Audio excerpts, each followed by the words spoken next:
Hello and welcome to FPL Mate, your best mate for fantasy Premier League content for the 2022-23 season. My name is Dan and we have today got our 100 experts video where I've gone through a lot of expert teams today to try and build a good idea of how we should be setting our teams up in terms of players, captains, strategies, chips, everything you want to know about Game Week 17 starting from fresh is going to be in this video, and we're going to look at some really useful data to help you make those key decisions. So if you do enjoy this one, guys, please do leave a like, please do subscribe if you're new around here, but I say let's get started.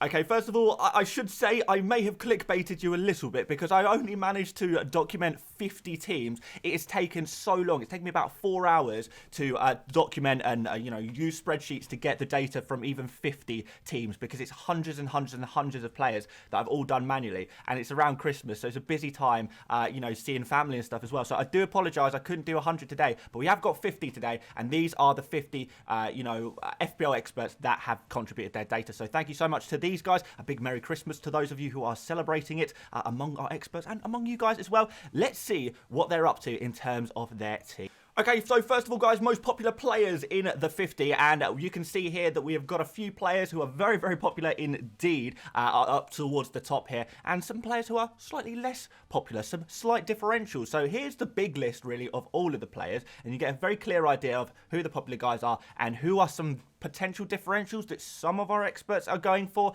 but maybe not, players that you absolutely need to go for. So that's the big list.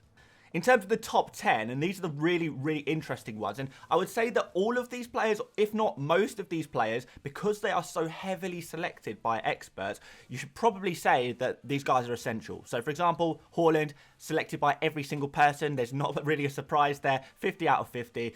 Pretty much a central player, right? Trippier, 49 out of 50, and interestingly, the only person among our 50 who didn't pick Trippier, or isn't picking Trippier in their team, is a player who's actually ranked around 150th at the moment, which is absolutely crazy. So it seems like this person is maybe seeing something into the future that maybe none of the rest of us are seeing, but 49 out of 50, again, suggests that he is an essential player. Ward, again, essential as your backup goalkeeper. Some people even going for Ward as their main starting goalkeeper as well, and going for a slightly cheaper option on the bench. Then we've got midfielders such as Martinelli and Rashford. We know they're really good value for money. Andreas, perfect bench option. Double game week in a couple of days, really. Not that long at all before we get Fulham's double game week, so he's obviously considered there, as is Kepa and James for their double game week. They seem to be the real popular Chelsea boys. Aside from Kepa and James, the rest of the Chelsea players, some people were picking some players, some people were picking other players,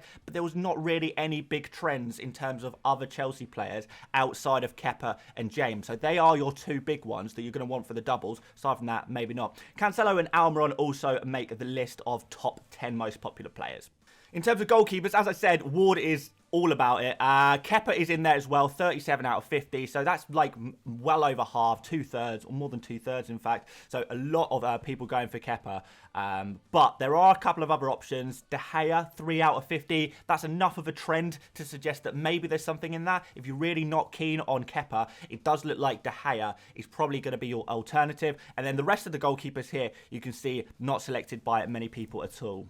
In terms of defenders, we've spoken about Trippier, James and Cancelo, but Ben White also makes the list of most popular defenders as well. He's often on the bench of our experts from what I've seen. Some people starting him, some people leaving him on the bench. Bueno, if you're looking for that cheap defender, I know people are kind of flicking between Bueno or Patterson, or maybe you're thinking about Nico Williams, who doesn't even make the list of top most popular defenders.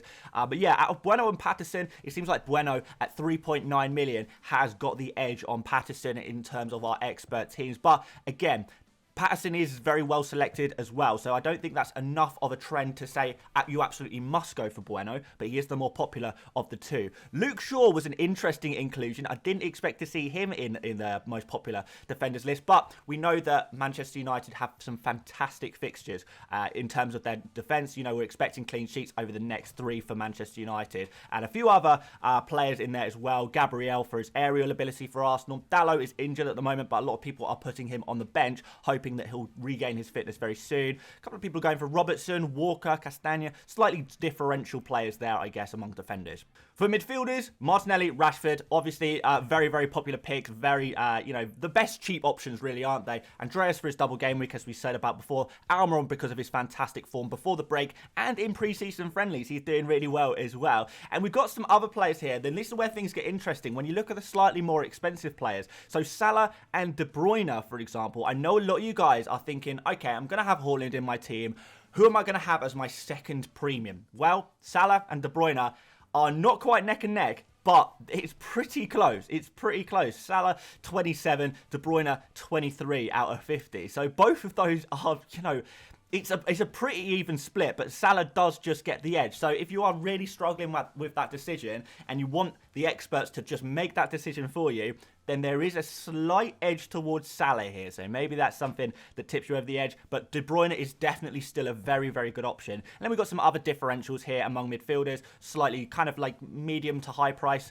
Midfielders here, Foden, Fernandes, Mason Mount there as well. Ødegaard is a bit of a differential for Arsenal potentially. Zaha the troll is in there, and Maddison and Saka are finishing off the list there. Just a couple of selections for each of those players, but maybe if you fancy a little bit of a player who's a little bit different, you want to go against the grain just a little bit, as long as you're picking the main key players, you can maybe spice it up with some of those players slightly further down the list. For forwards, like I say, everyone's picking Haaland. So, anyone who is not picking Haaland for their fantasy team in Game Week 17, you are a crazy, crazy, crazy person. And our experts agree with that statement. We've got Darwin Nunez, who is up there. He obviously is an XG monster, gets so many chances to score. And even if his finishing is not perfect, when you get that many chances, you are going to score some goals. Mitrovic, 27 out of 50. Now, I should add as a caveat here, but I did collect the data before we heard about Mitrovic's potential injury. Not potential injury, just the potential that he's not going to be ready for Game Week 17.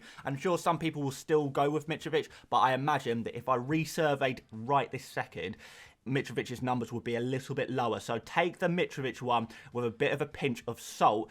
But if you are looking for an alternative around a similar price, Martial and Wilson are in there as well. Nketiah is 3 out of 50. Solanke 2 out of 50. Not very many, but still potential replacements there, I suppose. And obviously we've got Kane in there as well. If you want to go for Kane as a premium, obviously he's done very, very well this season. Maybe we'll see higher Kane numbers with the Mitrovic kind of news as well. And Sam Greenwood is obviously on that list as well as the the super cheap forward. If you're going with a formation with two forwards, you just want a third forward that you're just going to bench, then Greenwood. Sam Greenwood is your guy there. Alright guys, so I've got a list of players here who have been heavily transferred in among all FPL managers, but all of these players you see on screen are not selected at all. So not a single one of our experts have picked any of these seemingly popular players, right? So Tony, because of his potential ban. Saliba is obviously not providing as good value for money as his teammates Gabriel and Ben White. Rodrigo, with his difficult fixtures, is not being selected. And then we've got some other random players, Cher, me. This is Martinez, the defender, by the way, for Manchester United. Not expected to play in the opening game for Manchester United. Alisson, not really good value for money there. Firmino injured. McAllister is going to have some time off, we imagine. And Tavernier there as well, who did very well before the break. But none of our experts are picking these players, even though I know a lot of people overall are. So maybe these are your avoids, your players that you don't want to go for, even though they might seem like good options. Our experts just do not agree at all. They don't want to go for any of these players. So yeah, maybe these are players to avoid. In terms of formations, there was a clear favourite formation, and that was a 3-4-3 formation. 34 out of 50 of our managers going for this one. There are some other formations. 3 other formations were used aside from the main one. 3-5-2, 7 out of 50. 4-4-2, 5 out of 50. And 4-3-3, 4 out of 50. So a couple of different formations, but there is a clear favourite, and that's a 3-4-3 formation, particularly with Andreas Pereira on the bench, ready to go for that double game week. Alright guys, and we're going to finish off this video with a graphic about key decisions. So, I've got on screen for you guys some different, key decisions that you might be thinking of making and what our experts are doing in this situation. So, first of all, number of premiums. 2% are going for just one premium, which is crazy. That's just one person, by the way, because I had to double it. You get what I mean. So 2% going for 1 premium, and that's it. 74% going for 2 premiums. 2 premiums is always the most popular choice, and a lot of people are doing that. But 24% are going for 3, which is interesting. That is a little bit higher than I did expect. So I think the freemium draft is definitely viable for Game Week 17. We've got some fantastic cheap options that do allow you to go for 3 premium players. So maybe something to think about.